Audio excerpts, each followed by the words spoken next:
If you visit the city of Münster in Germany today, look up.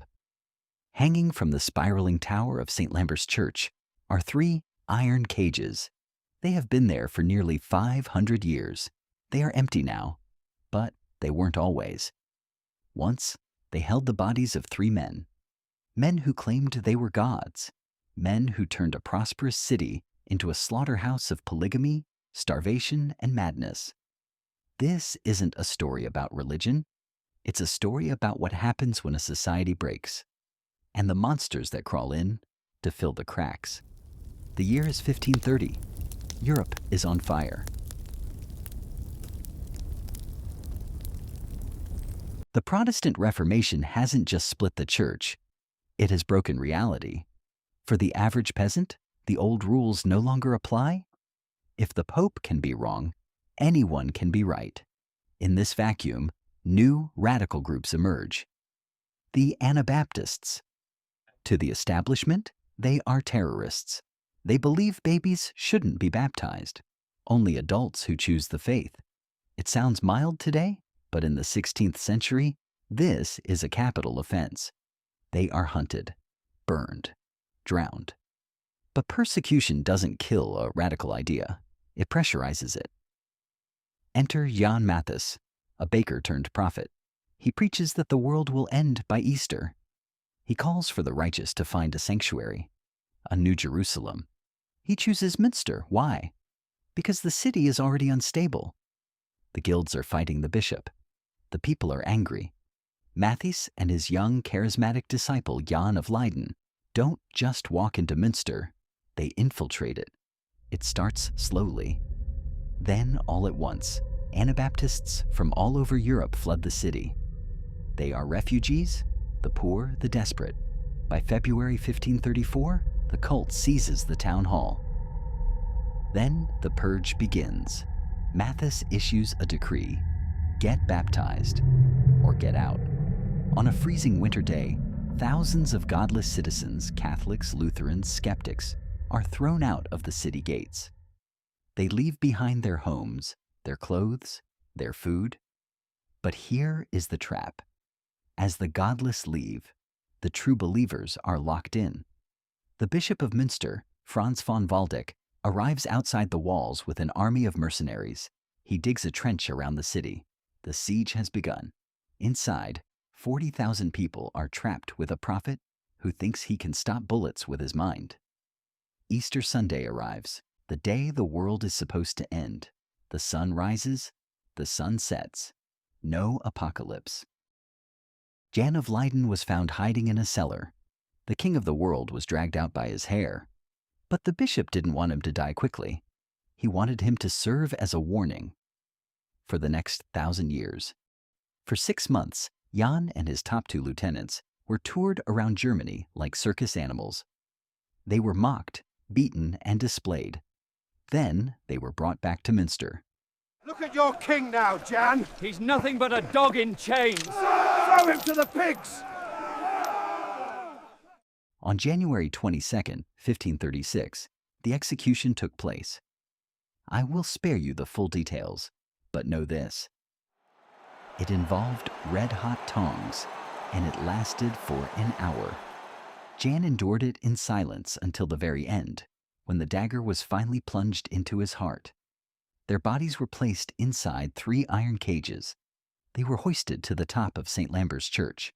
The bishop ordered them to be left there, to rot, to be eaten by birds, to drip onto the streets below. They hung there for 50 years before the bones were finally removed. But the cages stayed. Today, Münster is a beautiful, peaceful university town. People drink coffee and ride bicycles in the shadow of the church. Most don't look up. But the story of Münster isn't really about the past. It's a blueprint. Find a group of people who feel ignored by the system. Isolate them. Give them a leader who promises them they are special and that the world is out to get them. Jan of Leiden wasn't the first, and he won't be the last. The cages are empty now. But the human impulse that filled them? That is very much alive. So, the next time you see a charismatic leader promising a new Jerusalem, Maybe check the tower. There might be a cage waiting. The people grow restless. A failed prophecy usually kills a cult. Matthias knows he's losing control. So, he does something suicidal. He claims God has made him invincible. He rides out to meet the bishop's army with only 12 men. It is not a battle. It is a butchery. The mercenaries put his head on a pike and hold it up for the city to see. Panic sweeps Münster. Their connection to God is dead. But the young disciple, Jan of Leiden, is watching. He doesn't see a tragedy. He sees a vacancy. Jan runs through the streets, screaming that he has had a vision. Matthias had to die, he says, to pave the way for the true king. Jan takes total control. And if you thought the baker was crazy, you haven't seen anything yet. Jan of Leiden is 25 years old. He is a failed tailor, a failed innkeeper, and a brilliant actor. His first move? Communism, but of the darkest kind. He outlaws money. He orders all doors to remain open, day and night. Privacy is a sin. All food is collected into central warehouses, controlled entirely by him. Then, he addresses the problem of the siege. There are many more women in the city than men, as the men die fighting on the walls. Jan's solution isn't protection. It's predation. He legalizes polygamy. Actually, he doesn't just legalize it. He mandates it. Every woman must be owned by a man. Refusal is punishable by death. Jan himself takes 16 wives. He proclaims himself the king of the world. While the people eat bread made of sawdust and whitewash to survive the siege, Jan holds massive banquets. He wears gold chains seized from the citizens.